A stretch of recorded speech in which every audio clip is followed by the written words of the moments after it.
Hello, my lovely friends. It is time once more for a story. A tale of the neckbeard variety. This is from Neckbeard Stories, actually. This isn't from my subreddit. This is from Reddit user, and I can't stress this enough. This might be my favorite Reddit username. JC Mirola. JC isn't a name, and then Bravo. Bravo. That was quite good. This is Fishbeard. I don't even know if I like where this is. Just that name alone. Either way, this is Fishbeard, so let's get into it.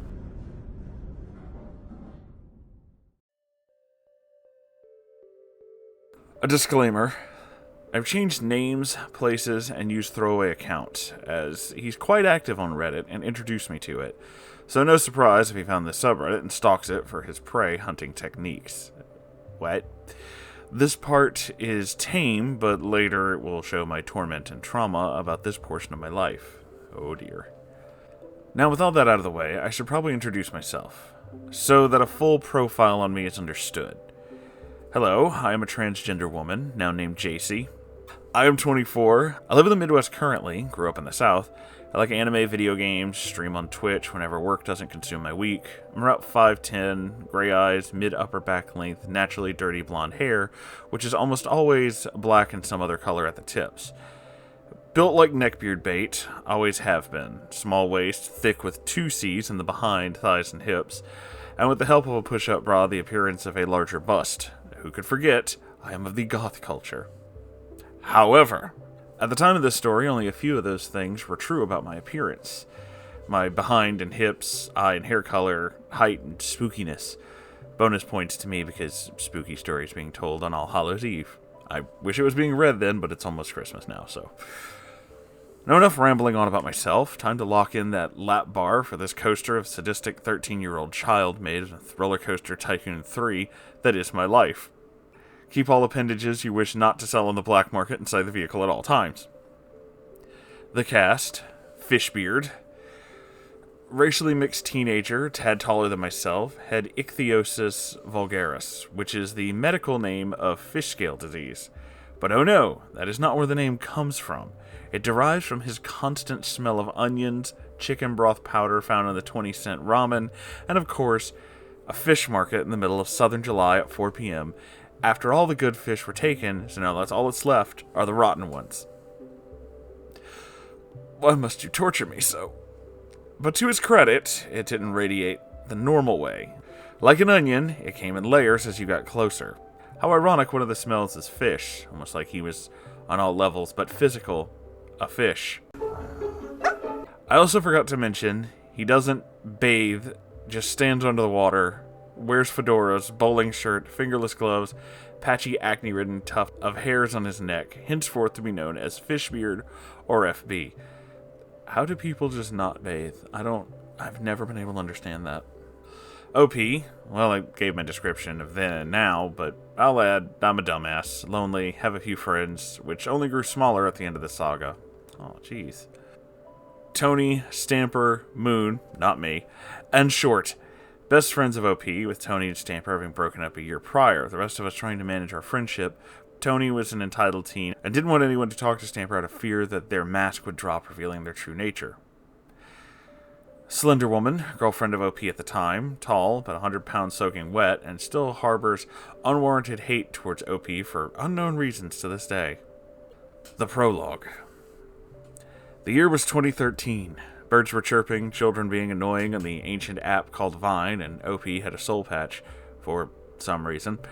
Maybe they thought it was cool, or the more likely reason was 2 years prior, OP had tried to come out as transgender, and their parents took it as a joke and didn't seem supportive. Ow. So they hunkered down and tried to be as straight and cisgendered looking as possible, with the side effect of depression and secrets. On the quest to subdue feelings, OP got themselves a relationship, or, well, a secret one, because everyone knows parents are stupid and clearly don't know when you're told not to date until 18, the person currently over is just your friend, and totally not the person you're dating anyways. Now, to be clear, I liked Slender Woman. She, in my view, at the time, was beautiful, and I wished to give her everything and anything. Ah, young, stupid love. Despite the clear hypocrisy of her mother's judgment upon me, I now know the look in her eyes were not caring for anyone, but was contempt. Contempt for the cards life gave her, and as she, on her overly zealous hanging on to the Bible would say, was a, quote, test of faith. She liked one thing about me, though, my birth name. It was in her oh-so-holy book, so it would be a sin not to like the name. Really. Slender Woman's dad, on the other hand, was the opposite. Genuine care, but fatherly, but as everyone is, when company wasn't over, his mask was gone. A half-forgiven familial, can't say that word on YouTube. Just say kid person, and not good. Oh no! And hidden anger issues. Well, he sounds like a piece of shit. With this family Slender Woman had, she was, and despite how she protests, is broken. She wanted kids at 16 so she could run off and elope with me, making it so that she could leave her house, as she thought it was the only option of escape. I, on the other hand, was indifferent to the idea, preferably no children, but when you're young and stupid, what your girlfriend wants, she gets. With the stage set for the demise of everything, there was a player missing. Fishbeard. As the school year came along, Tony, Moon, not myself, Short and I gathered outside of the cafeteria in the courtyard for what was our lunch hour. One of Short's friends from a class came and sat with us, and then Fishbeard saw his friend with us and sat on the ground as well. We all had our introductions, not to be rude to these two new people, and welcomed them into the fold. Mistaken I was to accept this action looking back, and what will come later has left a scar that will never truly heal, and time I wish I could redo. Fishbeard didn't look like a neckbeard, but hid away his neckbeardiness until he could sneakily drip more and more out until we wouldn't notice the difference between how it was when we started and when we all eventually went our separate ways. It didn't smell bad, but might have been us just being surrounded by our food and outside that masked the odor. Then along came Slender Woman and my ex, with her smiling and enjoying seeing all of her friends from the previous year in one place. Slender Woman coming to me and sat on my lap, to the ire of Fishbeard, saying, "I wish someone would sit on my lap," staring directly at me. I thought nothing of it at the moment, being surrounded by friends, and he very well could have been talking to the group as a whole, as I was just in the center of this motley crew of teenage idiots. Me being the oldest, until he stated that he was, in fact, a month older than you, and was now the group's eldest. I remember when that shit used to matter. As more people arrived and collected into the mob that was becoming our group, Fishbeard's eyes started to twinkle with excitement, and then Fishbeard's eyes looked back at me, as my eye was fixated on Slender Woman's beauty in the bright southern daylight that had me squinting. And yeah, his heart was filled with avarice. He had not sought more of a prize than a harem, such as his anime role models had. I would be in it by any means necessary he had to take, but lo, he couldn't hurt the lady's heart that was in my lap, as he was a ladies' man that couldn't bear to do anything so wretched as such.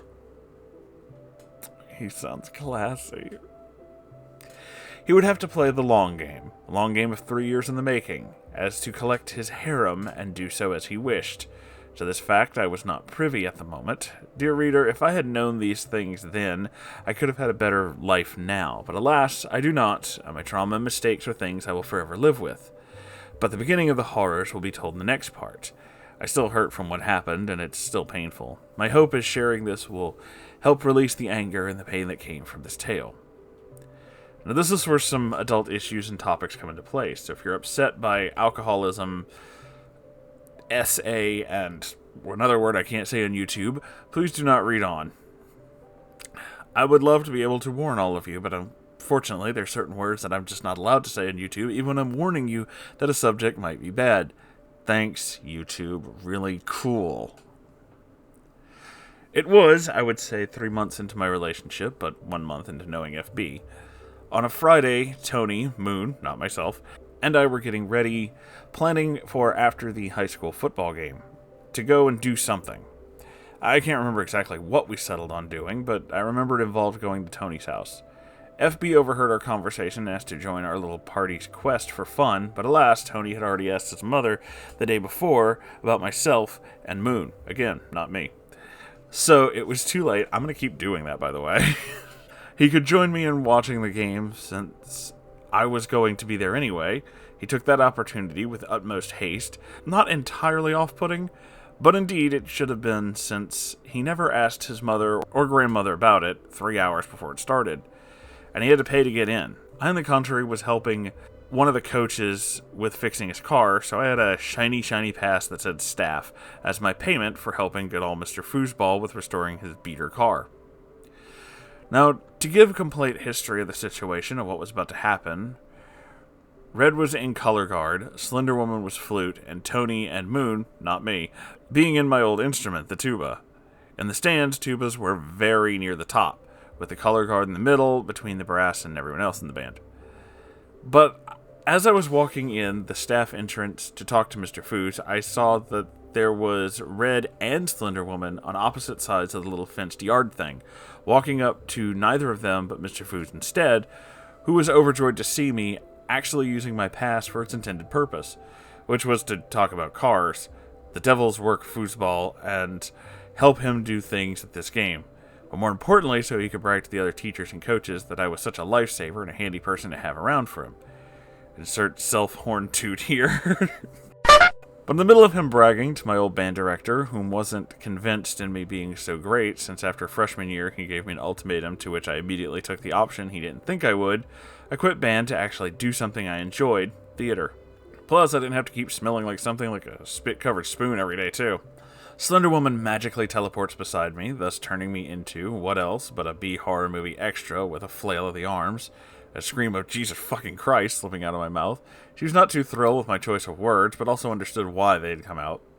As if on cue to the yearly quota, Red, taking the opportunity of what she oversaw had happened, and seeing Slender Woman just vanishing into the crowd of band kids and their overbearing parents with a kiss on the cheek, Red, doing her best seductive walk, called towards me, OP, are you okay? With my heart already knowing where this was going, I put up my defenses. Yeah, it's October, so I guess me shitting my pants is in the holiday season. Well, it still wasn't too nice of your girlfriend to do that to you. It's not a big deal. I mess with her all the time. Still, well, if you're staying for the game, I'll make sure you get you a good... Oh, you have a staff badge. Even better. Okay. Oh, look, there's FB in the stands. I let my legs carry me to him in an attempt to get out of this situation. As I walk up to FB, he looked very different. He had a woolen trench coat on. Oh boy. I deliberately decided to ignore this, as he also had a fedora on. Oh no. And take my place behind Mr. Foos. One of the major conditions to the pass is that I would pass messages, food, and drinks to those on the field that needed it. FB, however, did not like this. He thought that it would be myself and him up in the stands to hang out. I told him that he could sit beside the color guard, as Red was saving a seat for me and he could have it. Delighted with this news of pretty high school girls being so close to him, I can't believe that's a sentence I just had to read, he practically turned into a puff of smelly garlic and onion dust at the word. However, Red was not pleased with this. With a yell at the imperfect time of right as the Falcon Fight song entered, I heard, "What are you doing? I was saving that seat for OP." And like a poor sinner not allowed on Noah's boat, I saw the flood incoming. The wave of all heads turning with ooze in the direction, then towards Slender Woman, might as well have been my demise. No way I was getting out of a torrent of select words from everyone. Slender Woman and Red threw nasty looks at each other. All that went through my mind was, who's gonna win, so I know which person to say murdered me later. That did not happen, sadly, as the game came to a halftime show. Men and women filed past me. Like a blade in the crowd, I felt a hand slip by and caress my, Franken beans, shall we say, with a squeeze that was kinda hard to the point of pain, and a and a feminine voice. Hey yo, what the fuck? As the shock overtook me, when I finally regained my mind, I saw both Slender Woman with a seething glare at Red staring at me with a very specific look, and FB slightly closer but with a smile. Now with halftime over and everyone returning to their spots, It happened again, but my cakes were the victim.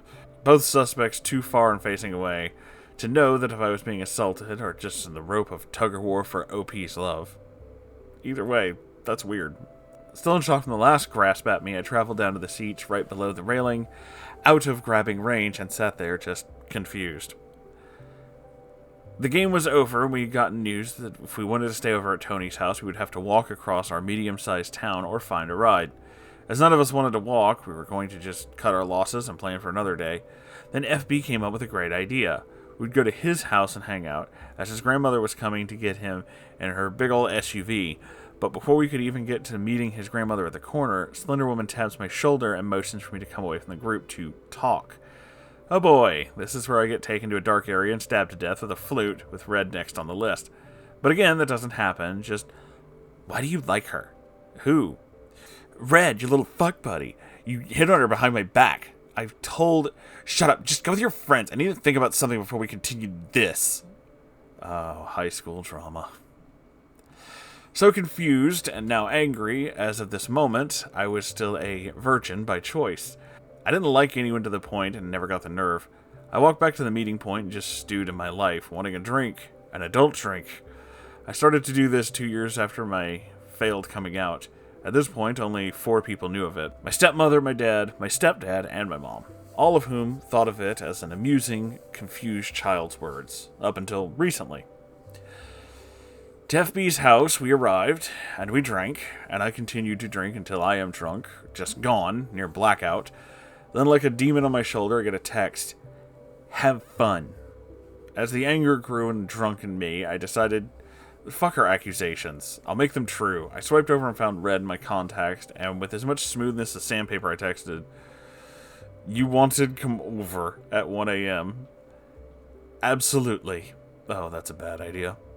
Then with more hazy drinks, I pumped myself to go outside and meet Red. Then I woke up with the following time in between a blank, and a bed that wasn't mine or any sort of room I recognized.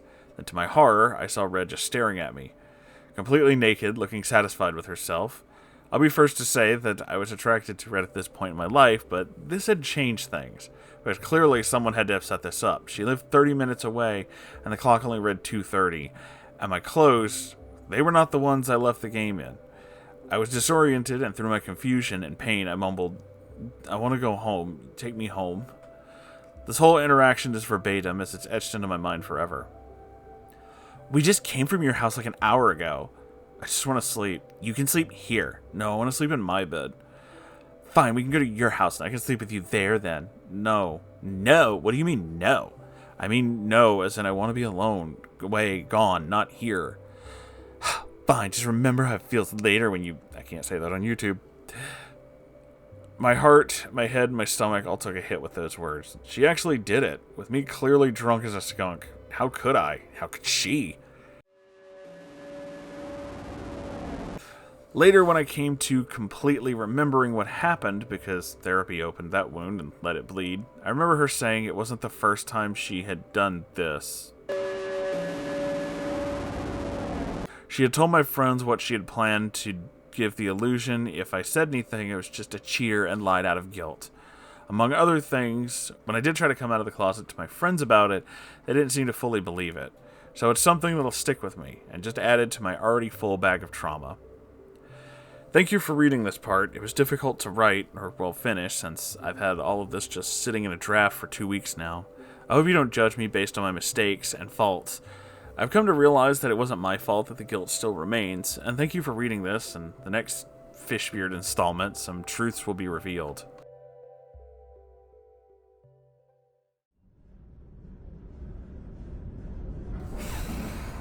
Okay. First thing, JC, OP, if you ever do hear this, from what I can tell, from what you've just explained, this is not a, none of this is your fault. You didn't do anything wrong. You were trying to be the person you want to be, and then you were forced into basically a really fucked up corner. You were surrounded by people who basically only liked you for either what you presented, which wasn't who you were, or for something that they specifically could get out of you. And so this idea that you are somehow guilty or at fault so far doesn't seem to be the case here. You were manipulated and really taken advantage of at a very young and vulnerable age. An age where, granted, drinking that young is probably a bad idea. And, I mean, the past is the past, nothing you can do about it now. That's true. But still, the point is, that was a hell of a story. Fishbeard sounds like our fun level of neckbeard, but as I do with a lot of these, especially when it starts to come to this stuff, I realize that this is supposed to be about that guy, but let's go ahead and put him in a little box over to the side, and we'll come back to him whenever something else happens. So far, he just seems like a whiny, pretentious little annoying dude. Let's get to Red. Yeah. You know, I don't usually say this, but fuck her. That was fucking evil with what she just did. That was just plain fucking evil. Like, the fact that set up all this shit, not only to do this multiple times, but to just have an excuse to get out of it, that's straight up sociopathic behavior. That is some evil fucking shit. And she can fuck right off. You know, that's fucking horrible. I really, really hope you don't have to deal with her ever again. Or anybody who does that kind of horrible shit to you, because that's really fucked up. You deserve better than that. There is no reason you should be thinking that this is your fault, because again, it's not. Yes, you got drunk, but that's not a fucking excuse. I have very specific rules about myself, and rules that even my wonderful fiance knows, and has a similar one. If either of us are ever, like, out of it in any way, have been drinking or just exhausted or something where we're obviously not in the right state of mind, that kind of thing, the sexual things, do not happen. Because that's not a good place to be in when you decide to do that. That's how fucking horrible shit happens, and that's how people get hurt. And that's not okay. So, the fact that Red not only decided this was okay, had planned this out, and was just like automatically in for doing this, speaks of just the worst kind of person. What an absolute fucking shit show. What a horrible, horrible human being. Again, JC, I'm really sorry that you went through all this, and I'm going to be checking out some of the other parts of this story, but you do not need to blame yourself. And if you ever need a community to talk this stuff over with, to be any part of this, you know, to know anything, you are more than welcome to come hang out with all of us. The Moon Cult welcomes everybody, and we're good people. But with all that being said, thank you all for being here. If you enjoyed this or any of my strange videos, please make sure to like, comment, subscribe, all that good YouTube stuff. I have a Ko-Fi and a merch store, and I would appreciate if you check those out. Really do. They help keep the channel going. But if you can't, that's okay too. I have my own subreddit if you'd like to send your own neckbeard stories, r/Moonhorse Stories, it is mine. And I have my own Discord server. It's where me and all my weird friends hang out. Every Saturday, there is a live stream, so you can come check that out too. And, yeah. The links to all these things are below this in every single video, so, you know, give those a look. I love you all so very, very much, and I will see you in the next video. Goodbye, everybody.